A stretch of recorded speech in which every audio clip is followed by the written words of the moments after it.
So today our focus is majorly on national income, as you had requested and as you like it very much. So with the national income, we are looking at the total monetary value, the output we produce in terms of money value. So we value that output and then have it in monetary value. So the emphasis is not money, but the emphasis is the output, but which output is measured in monetary terms. So we are going to begin by looking at the definitions.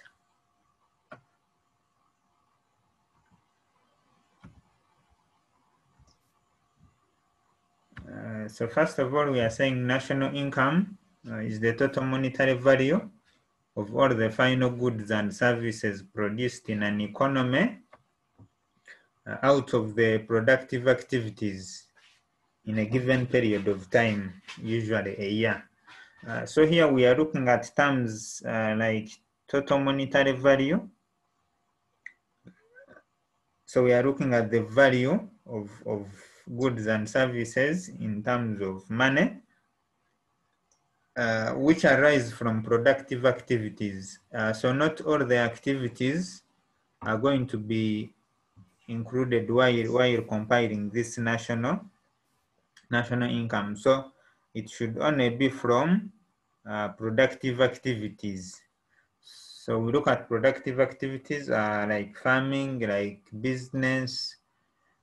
So those ones that generate more goods and services. So as we shall see later, there are some activities that we shall not include while compiling national income when we come to procedures or the methods of compiling national income figures. So the definition is just simple and precise. National income is the total monetary value of all the final goods and services produced in an economy out of the productive activities in a given period of time, usually 1 year. So this income or this national income is measured per year, and if you have been following very well, every end of during June, they read the budget, and as they read the budget, then it has some aspects of the national income. So you hear terms like gross domestic product, gross national product, among others. So all those are in national income. So it is usually in a year. So we are saying from this definition, we can note the following. The first one, national income is measured in money terms. However, we are interested in the value of goods produced, but not the money itself. So our emphasis should be in the value of goods that are produced, but not the money itself. Then only market prices of final goods and services are considered. So we consider the final price of the goods and services, and we are saying this is intended to avoid double counting, where you find a commodity is counted twice. For example, those which are intermediate at some stage, and then at some other stage they are final. So we only consider the final prices, what we are calling market prices. Then we measure both goods and services. So services are measured because they also give satisfaction to the consumers. So we also have it in monetary terms, the services like the banking, the insurance, the medical, those that we cannot touch, but give us satisfaction. So for example, when you go to a hospital and you're sick, by the time you're out of the hospital and you are better off, then you are satisfied. So you have got some satisfaction from the services of medical people. So those services are also measured in monetary terms. Then we are having income should be derived from goods and services arising out of productive activities. We are saying therefore incomes received for no work done. For example, pocket money for students, pensions for those who have retired from work, unemployment benefits after your employer has decided to terminate your contract and it pays you the benefits, bursaries to students, gifts from friends and organizations, or in bracket what we are calling transfer payments, should be excluded because they are not from productive activities, but it is just income that you receive which does not correspond to any amount of work. So we consider that income not to be from an economic or a productive activity, and therefore we are saying it should be excluded when measuring national income. Then we are adding national income figures, exclude incomes from illegal activities like prostitution and gambling. So while compiling this, we don't include incomes from gambling, from prostitution, from smuggling and etc. So we only consider or include incomes that are from legal activities. The national income is measured per period of time. Thus it is a flow variable and not a stock value. So we measure it per year over a period. So after 1 year, we measure again. After 1 year, we measure. So it becomes a variable. So it changes as a year does what? As years change. So it is a variable. Then incomes should be from transactions of a particular current period. So those arising from periods other than the current period should be excluded. That if you produced your goods in a certain period, so it is lying between two periods, so the current and maybe the one before, so that transaction should not be included because it is falling into what? Two areas. So we should only consider transactions in a particular current period. Any question before we go to the definitions?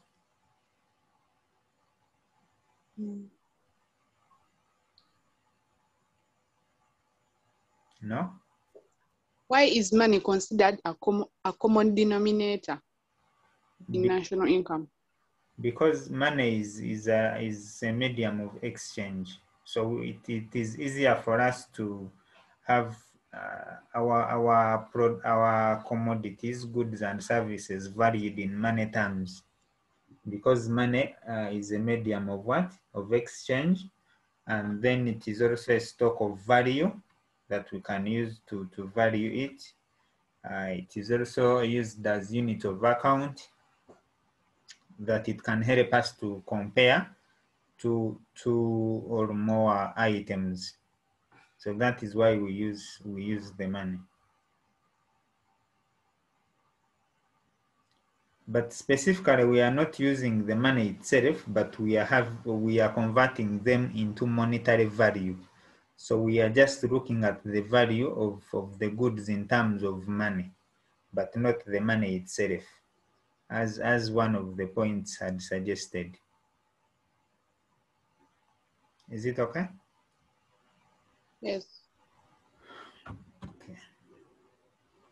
So here we are beginning with our simple table, which has a word, the keywords that we are going to be meeting in our definitions: product, domestic, national, growth, net, and the letter or a symbol. So for product, it is P, domestic is D, national is N, growth is G, and net is N. So the meaning of product is that it is total money value of all final goods and services produced in a given period of time, which is a year. So that one is like general. Then domestic, that one is produced within, specifically when we talk about Uganda, produced within Uganda, when you look at the word domestic. So that one includes keywords like geographical and territorial boundaries by both nationals and foreigners, because we have some foreigners who are here but produce goods and services. So we consider them among domestic, within the domestic, because they fall within the geographical stroke territorial boundaries of the country. Then national, that one is only produced by nationals living within and outside. So when we talk about the national, it is produced by only Ugandans who live either here or abroad. Then growth, we subtract the value of depreciation. So in production of goods and services, the machines and the capital goods that are used are subjected to depreciation, which is the loss in value of capital assets. So when we want to get the growth, we get our value, and then we minus, we minus the depreciation.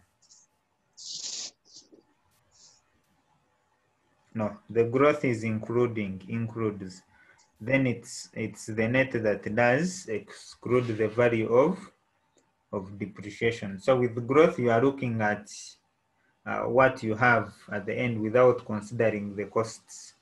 But here we are subtracting the value of depreciation on the net. So let us continue and have a look at those definitions. So we are beginning with gross domestic product. So with gross, it has the word domestic. So growth means it includes the value of depreciation, and product is produced, and that we are looking at the goods and services. So in simple terms, the definition for gross domestic product, we are saying this is the total monetary value of all the final goods and services produced within the geographical stroke territorial boundaries of the country by nationals and foreigners in a given period of time, usually a year, including the value of depreciation. So this is the definition for gross domestic product, or what we call GDP. So in writing the definition in the exam, you may not need to write these two words, geographical or territorial. So you can write one of them. So you can say within the geographical boundaries of the country. And if this question appears in paper 2, you say geographical boundaries of Uganda. Because when you put a country, the examiner will circle the word country. So in paper 2, we expect to substitute the word country with your country, which is Uganda. So this is the definition of gross domestic product. Then after that, we have gross national product. So the only difference here, for gross national, it is produced by nationals who live within, here, and outside. Then domestic, it is only by, it is produced by within the boundaries of Uganda by nationals and foreigners. So the definition for gross national product, we are saying this is the total monetary value of all the final goods and services produced by nationals living within and outside the country in a given period of time, usually a year, including the value of depreciation, because it is still what? Growth. Then when we go to net domestic and the net national, we shall subtract, we exclude the value of depreciation, because there we are converting to the net figures. Okay, this is what I just talked about, net domestic product. This is the total monetary value of all the final goods and services produced within the geographical boundaries of a country by nationals and foreigners in a given period of time, usually a year, excluding the value of depreciation. So you come to this definition of gross domestic product and you exclude the value of depreciation.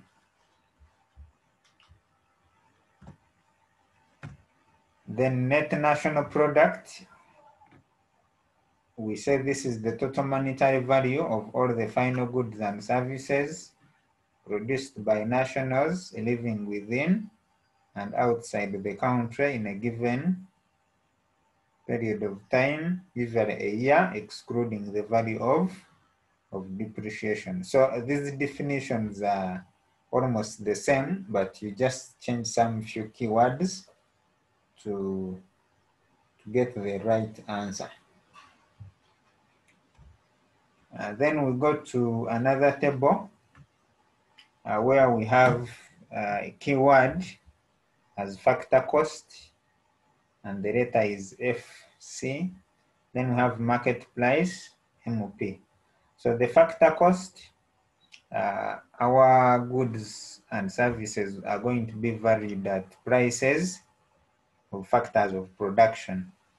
Then for market price, they are going to be valued at current market prices of goods and the services. So that is, this is just some simple logic that we need to apply. So for FC, for market factor cost, our goods and services are going to be valued at prices of factors of production.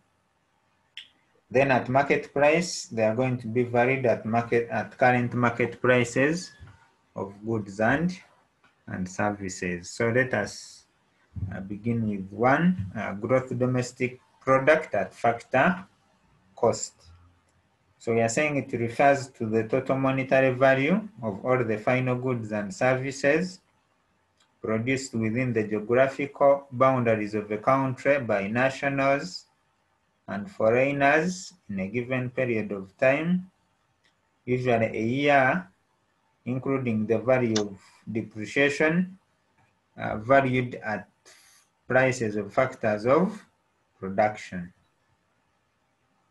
So we are continuing to say it includes subsidies and excludes indirect taxes. So later when we come to the calculations, we shall have it. Let me first write it here.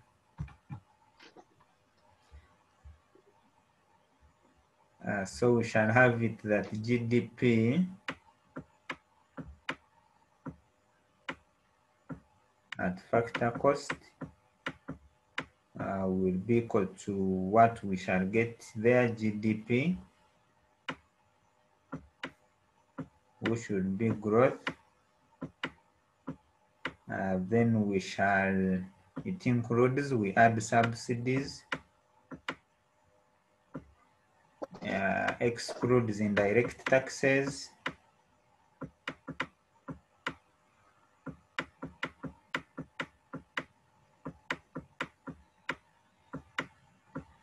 And then what does it include? Valued, including depreciation, then plus as well what? Depreciation. But when we come to where we shall have the calculations, then we shall have it better. But here we get GDP at we value it at prices of factors of production, and it will as well include subsidies and exclude indirect taxes, because we are valuing it at factor prices. So the factor prices sometimes they exclude indirect taxes. And then from that we can go to gross national product at market prices. We are saying it refers to the total monetary value of all the final goods and services produced by nationals living within and outside the country in a given period of time, usually a year, including the value of depreciation, now valued at current market prices of goods and services. So this one here includes indirect taxes and excludes the subsidies.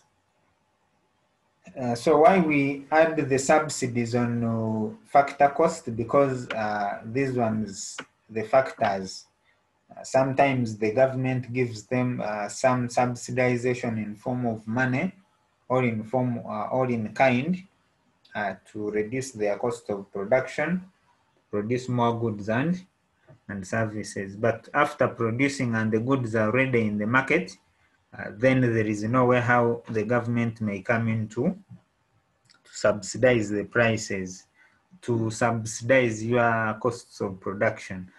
So that is why we add subsidies for GDP at factor cost, and then exclude them at GNP at market price.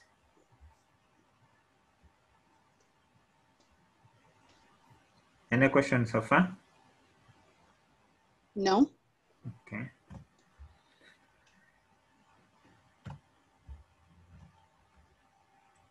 Then we have nominal income. So with the nominal income, this is one's income expressed in monetary terms. For example, if I may say I have my 10,000, so that is the nominal income. Then we also get to real income. So the real income is what the nominal income can buy. So we are saying this is the quantity of goods and services that one's nominal income can buy. So what I can buy with my 10,000 is the real income. So sometimes we also say it is the purchasing power of nominal income. So what that money can buy, the purchasing power. So we as well say real income is the purchasing power of nominal income. So in some questions, when you check, they tell you to distinguish between nominal income and the real income. So when you are told to distinguish, you say nominal income is one's income expressed in monetary terms, whereas all while real income is the quantity of goods and services one's nominal income can buy, or you just say is the purchasing power of nominal income, and you'll have your 2 good marks. Then we can continue and go to nominal national income. So we are saying nominal national income, this is the total monetary value of all the final goods and services produced in an economy out of the productive activities in a given period of time, usually a year valued at current year prices, because it is nominal. So we value it at current year prices. Then the real income is valued at base year prices. Had you calculated in price indices in submath?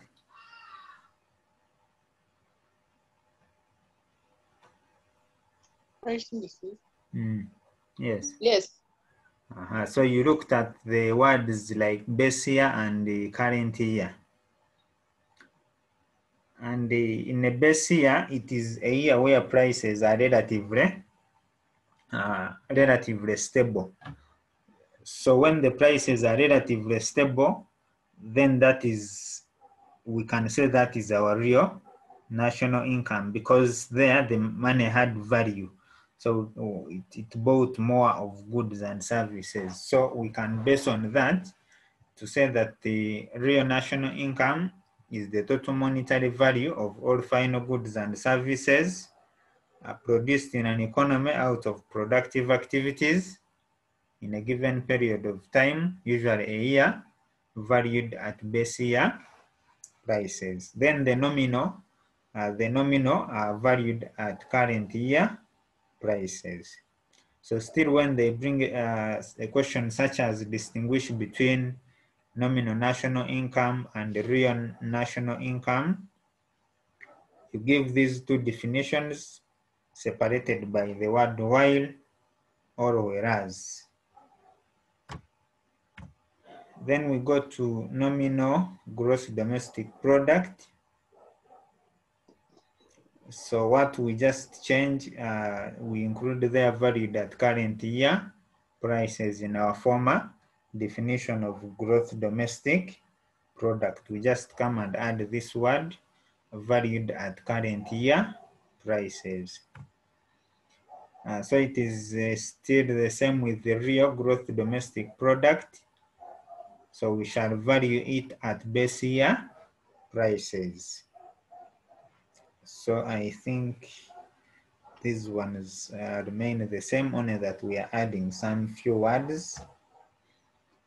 Then also have nominal per capita income. So later we shall come to per capita income, but per capita income majorly looks at the average income of each individual in the country. So it is obtained by adding the total income and dividing it by the total population. So that is how we obtain national per capita income. So the nominal per capita income, we can say this is the average income of the population in a country valued at current year prices. Because it is nominal, we are valuing it at current year prices. Then the real per capita income, we shall say this is the average income of the population in a country valued at base year prices.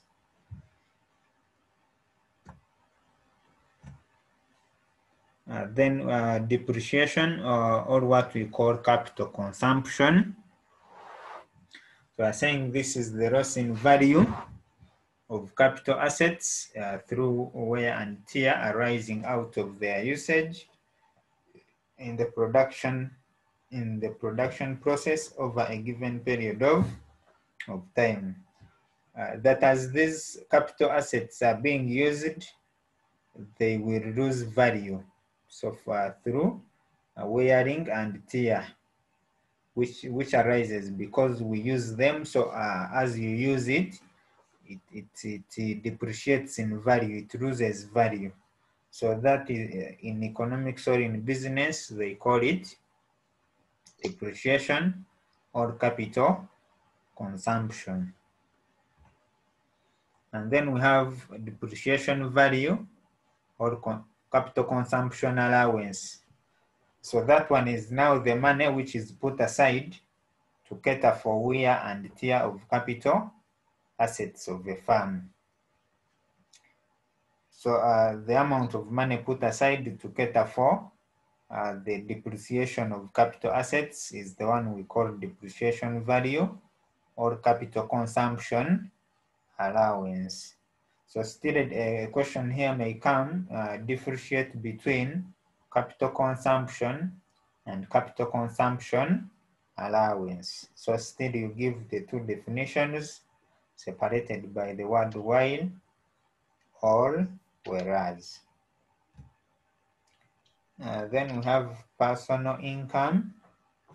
So the personal income is the total income received by individuals in a country from all sources before taxes and other compulsory payments are deducted in a given period of time, which is usually a year. So this personal income is just income we receive before the government takes taxes and before compulsory payments are made. So these compulsory payments may be like in NSSF payments, because that is a compulsory payment. I think they are, for now we can talk about NSSF as a compulsory payment. So before taxes and the compulsory payments are deducted, so that remains personal income. And then disposable income is the income available to individuals for spending or saving after personal income taxes and other compulsory payments like NSSF have been deducted. So after the deductions have been done, the money we are left with to spend or save is the one we call disposable income. In other words, maybe if you are working and the month has ended, so the money that comes to your account is the one we call disposable income.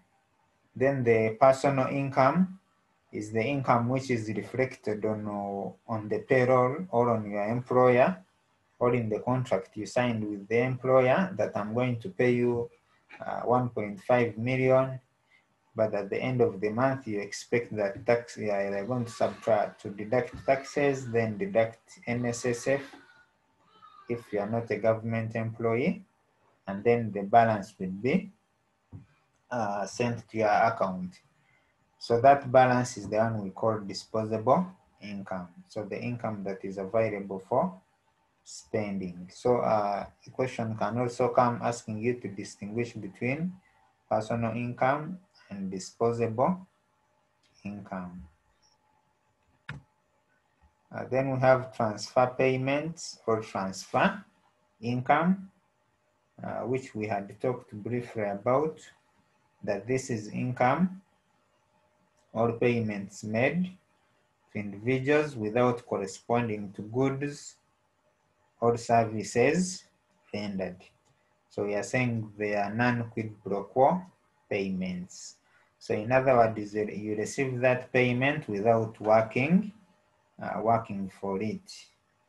For example, you students, when you are going to school, your parents give you pocket money and you haven't done any work to get the pocket money. So that pocket money is referred to as a transfer payment. When you receive gifts and donations, like the examples we saw earlier, those ones you have not worked for them, and therefore they become transfer payments because they are made without corresponding to any amount of work done or any service rendered. So we are adding to say transfer payments refers to income received by an economic entity without anything given in return. So examples of transfer payments in Uganda include the following. So we have grants and grants/stroke donations that we receive from other countries to help us in our budget and other areas.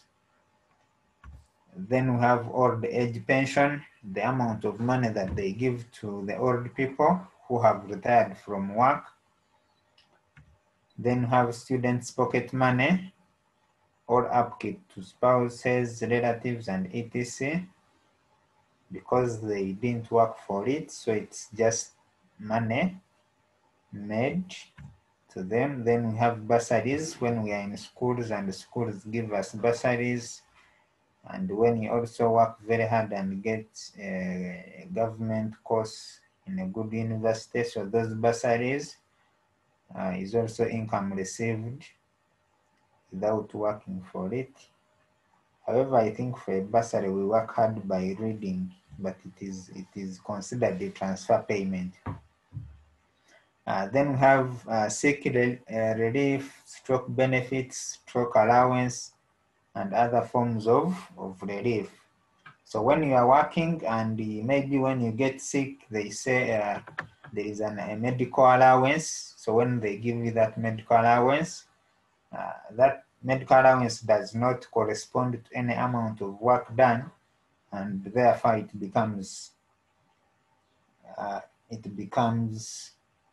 transfer payment. Then I had talked briefly about the gifts from our friends and relatives and parents and guardians. So we don't work for those gifts, and therefore they become transfer payments. Okay. Then we have sources of transfer payments, where the above come from. So we have the government. So this includes local, central, and foreign governments. So these governments may decide to give us any of the above. So for example, the government provides old age pension, gives bursaries to students going to universities, pays for students in UPE, USE. So that is a good example. Then we have individuals or households. So your neighbors, friends, relatives can decide to give you gifts and etc. Then we have institutions like business, funds, and non-government organizations. So those ones are also a form of a source of transfer payment. So such questions may appear in section A, and it requires you to give like examples of transfer payments. You just outline them: grants or age pension, students' pocket money, bursaries, sick relief, and then you get your good points. However, you need to have read and understood them, not to misfire. Any question on the transfer payments? Okay.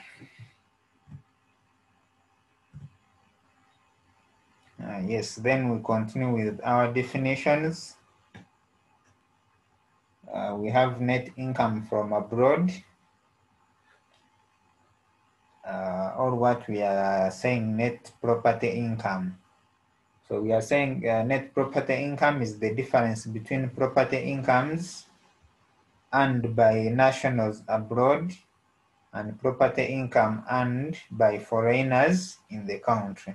So when we get the difference between what our nationals earn abroad and what foreigners earn here, then that gives us net property income. So the difference in the value of what we earn from abroad and what foreigners earn here. So call that one net property income or net income from abroad. So we are saying net income from abroad is equal to nationals' earnings, which we call X, minus foreigners' earnings, which we call M. Then we come to per capita income. This is the average income of the population in the country in a given period of time. So the per capita. So we are looking at the average income what we expect each Ugandan to be having. So we obtained that per capita income by adding up all the total income in the country and dividing it by the total population. So that gives us per capita income. So we're saying per capita income is equal to national income divided by total population.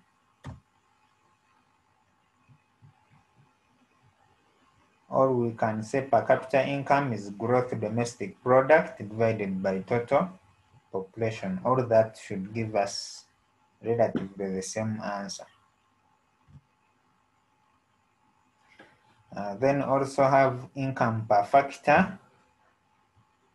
So that is the average income earned by a factor of production. And say this refers to the average income earned by a factor of production.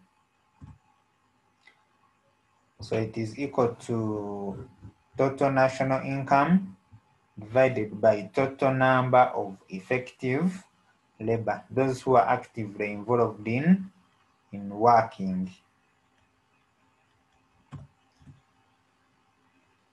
Okay, so I'm going to briefly talk about the determinants of, these are determinants of real income. So the size of national income.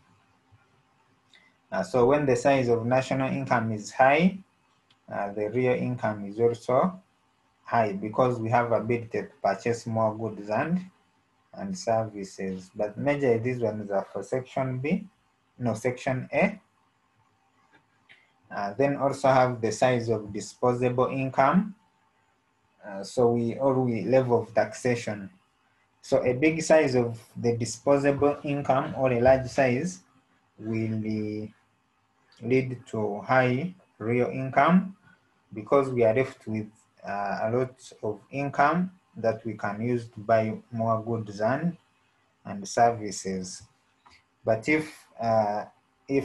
when low levels of disposable income leads to low levels of real income because we are left with little money after taxation for spending on buying goods and services. So majorly here we look at the part that enables us to buy more goods of a commodity, and then another side that leads us to buying less of a commodity. Because with the real income, we are looking at the purchasing power of nominal income, of the income that we have. Then the price level, stroke general price level, stroke rate of inflation, stroke cost of living. So high prices lead to low levels of real income because as prices increase, our purchasing power reduces. But if the prices are low, then our purchasing power increases and real income as well increases. Then the quantity of goods and services available. So availability of goods and services in big quantities lead to high real income because we know that when goods and services are available, prices are relatively low, and we tend to buy more of those goods and services. Then the size of the subsistence sector, stroke monetary sector. So a big subsistence sector. So with the subsistence sector, we don't need money, so the real income will be low because we don't need money. But in a monetary sector, we need exchange in monetary terms, so the real income will be high. I think for today we shall stop here for now because I have another lesson with some company I work with now. So when can we suggest to meet again?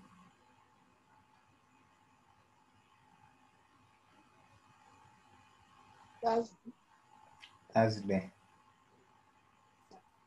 Okay. So we shall do both math and econ on Thursday. Yeah. Okay, bye. Bye.